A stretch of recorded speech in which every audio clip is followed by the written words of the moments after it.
देखिए, राजनीति में भाषाओं की मर्यादा का पालन सबको करना चाहिए, लेकिन कोई अगर ये सोच रहा है कि एक तरफा होगा तो ये भी नहीं होगा।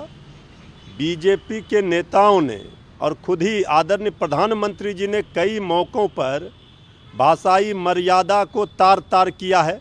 अपने विरोधियों के लिए कटाक्ष में, तंज में बहुत सारे ऐसे शब्द हैं, वाक्य हैं जो पहले बोला जाता था। श्रद्धेय अटल जी भी विरोधियों पर कटाक्ष करते थे तो उनकी एक सीमा होती थी, मर्यादा होती थी, लेकिन आजकल तो सारी सीमाओं को पहले बीजेपी के नेताओं ने तोड़ा है।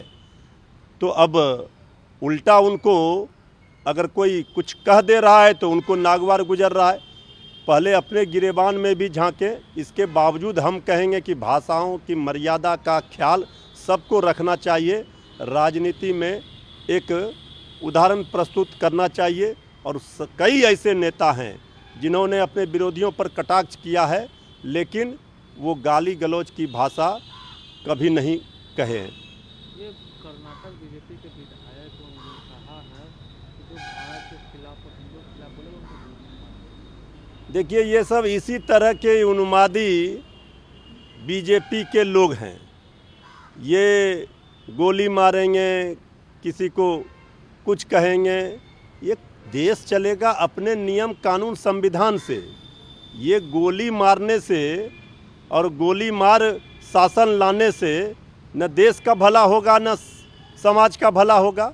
तो ये बीजेपी का असली जो चरित्र है, चाल चरित्र चेहरा, वो सामने आ रहा है। वो सबको गोली ही मार देंगे। तो बोली की भी गोली मार रहे हैं, अब कह रहे हैं कि गोली भी मार देंगे। तो ये जो भारतीय जनता पार्टी का आरएसएस का पाठशाला में सिखाया जा रहा है, नफरत, उन्माद, फसाद, ये राजनीति अब देश में किसी कीमत पर बर्दाश्त नहीं की जाएगी। बीजेपी के जो विधायक ने ये बयान दिया है, आदरणीय प्रधानमंत्री जी को ये कहना चाहिए, बताना चाहिए कि उनका बयान किस रूप में लिया जा। ये आपके पार्टी के पूर्व विधायक है यदुवंश यादव, जिस तरीके से ब्राह्मण जात पर उन्होंने टिप्पणी की कि उन्होंने भारत के नहीं है और मूल रूप से रूस और यूरोप के, कैसे? देखिए, ये अधूरा ज्ञान किसी को भी नहीं बांटना चाहिए। हमारी पार्टी, हमारे नेता डिप्टी सीएम श्री तेजस्वी यादव जी ने कई मौक़ों पर कहा है कि हम सभी जात, सभी धर्म का सम्मान करते हैं। यही उनकी यूएसपी है। ए टू जेड समाज के सभी जात का समर्थन राष्ट्रीय जनता दल को, हमारी पार्टी को मिलता है। इसलिए सबसे बड़े दल के रूप में राष्ट्रीय जनता दल है बिहार में।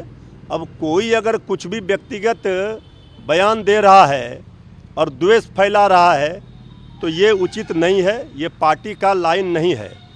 उनको पूरी तरह से संविधान का ज्ञान रख लेना चाहिए, क्योंकि संविधान में बाबा साहेब अम्बेडकर ने सभी लोगों के सम्मान की बात की है। हम ठीक है, जो हमारे विकास के रास्ते में हमारे पीछे छूट गए, हमारे दलित भाई हैं, महादलित भाई हैं, पिछड़े हैं, अति पिछड़े हैं, हम उनका सम्मान करते हैं, उनको मुख्य धारा में ला रहे हैं। यही सामाजिक न्याय है। आदरणीय लालू प्रसाद जी ने सब दिन गरीबों के हित की बात की है।